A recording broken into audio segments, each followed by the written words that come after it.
During my senior year of high school, I took a blow-off class, like anyone would. It was called Creative Writing Workshop Fiction. I remember one of the most profound moments of that class was when our teacher showed us a movie dear to her heart.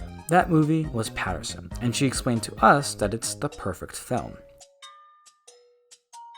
That phrase struck a chord with me because of my search for the perfect film that I took part in high school. When I tried to make something perfect back at that time, I was too afraid to make something and try to run away from filmmaking altogether due to the mounting pressure I put on myself. I was really excited, finally, to find the potential answer to my search for perfection.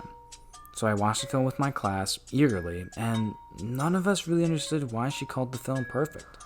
What made the story so marvelous to her? Why would anyone think this film was so perfect? These questions plagued me for the rest of that year when I was obsessed with the idea of making a perfect film. And I think it's time. It's time to share an answer of my own to those struggling with the idea of making something perfect like I did. Well, here we go.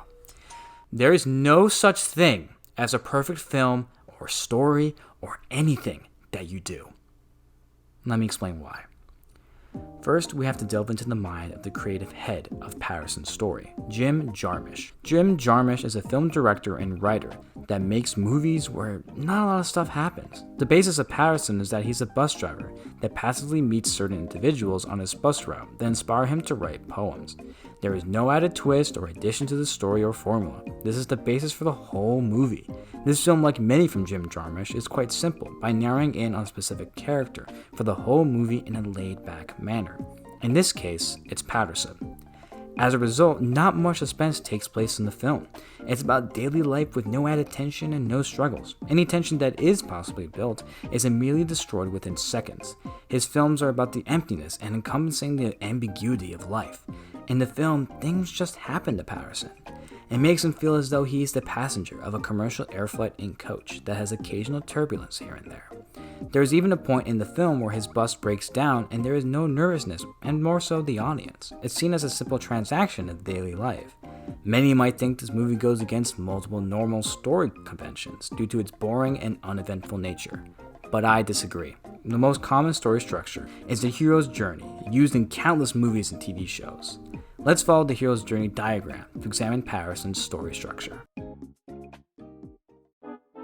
We first start out in the ordinary world, Paterson, New Jersey, on a Monday with no specific date and stay there for the entire film. The movie encompasses a whole week from Monday to Sunday in Paterson's, not the city, a person who is also named Paterson, and his typical life. If you watch the film again, the week structure serves as a continuation of the film by showing the repetitiveness of his life and life in general. Paterson gets up for work, his partner Laura lays next to him, and wakes up to have a morning conversation. Paterson leaves for work and writes in his book of poems until Donnie, his manager, tells him to get going. Paterson drives his bus around Paterson, New Jersey, where he gathers inspiration from his passengers for his love poem. He then goes to a therapeutic place for his lunch break to brainstorm, and ends the day with coming back home to see Laura make a new adjustment to their home and walks his dog, Marvin, to visit a local bar. There are small changes or additions, but the story structure remains the same. It is like a less comedic or enthusing version of Groundhog Day. This Groundhog Day-esque cycle continues for the weekdays. On the weekend, this is a completely different yet uneventful story. The normality of working life leaves Paterson and his poem book destroyed by Marvin on Saturday. On Sunday, he meets a Japanese poet who reinvigorates his love for poems with a new poem book. So, what does this mean exactly? Here you have a story where there is no change and things stay platonic. And that doesn't really sound enticing, but this may be why Paterson is the perfect film. Paterson could be a perfect movie for its extremely linear story that can repeat itself for multiple viewings and add to the film itself in its dream of monotony. With its simple week structure, watching the film on multiple viewings can feel as though you are reliving the monotonous life of Paterson over and over again. To feel bored during this movie is the point, despite how excruciating it was for me personally. This theory is supported by the fact that the film ends in the same place it started, on a Monday, where Paterson goes to work and repeats the same routine again. The film becomes its own eternal loop, showing the monotony of life that many could attest to, especially now. It can be seen as perfect due to the ability of this film succeeding in repetition of the same day, day in and day out. It was the perfect film for my teacher, but I don't believe this is an objective case. It is subjective because I believe those who love this movie love how Paterson is simply a passenger to the ride that's called life, and how he's vicariously living through it, similar to the airplane example from earlier. Films and stories are never perfect. Every form of media that tells a story has major flaws, either minor or major, that detract from the viewing experience. For instance, I could not deal with the monotonous story of Paterson during multiple viewings and had to stop and take breaks to finish the movie. But this flaw in my eyes may be a quality to another, like my teacher. Films are similar to us as people.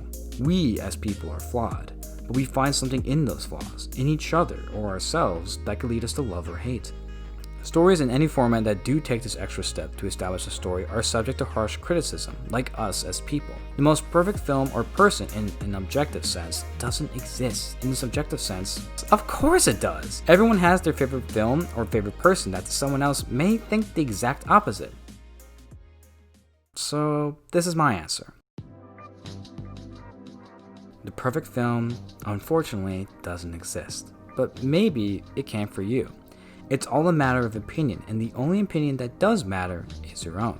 Who's gonna judge you on that? Who's gonna judge you for the things you make not being perfect, or living up to a perfect title? I mean, you might, but remember, perfection is an ideal, not a standard. It just takes a little faith in yourself. No matter when or where, or what you make, you will find an audience that will always welcome you with open arms. That's something I wish I had told myself back in high school. And I hope this reaches somebody out there. Thanks for watching.